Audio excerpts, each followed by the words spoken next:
Bisan sa ako pangidaron naningkamot ko nga pasalamat ko sa Ginoo nga gihatagan ko kanunay niya og kaabtik sa lawas.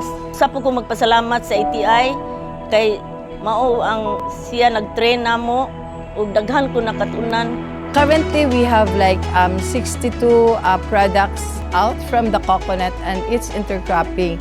So since tinuruan kami ni ATI about intercropping, so pre-practice namin yun. We have the coconut, although meron na rin kaming cacao, banana, so whatever we can intercrop as long as the farmer hindi siya magutom.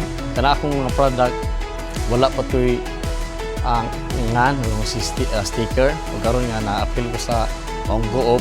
So dako kayo kausaban, labi na sa kini ATI nga nag-guide yun, gikan pa sa from the start hanto sa nahimo naming businessman. Salamat ko sa ATI sa mga seminar gid nga ilang gi-train sa amo kay usag ito nga sa amo ang mga kauban, usag ito nga nakapakuan sa amo ang hunahuna ba nga dili na diay ta usal ta ka mag-uuma nga isa ra atong kanon. Tapos nga partner jud namo is ang ATI.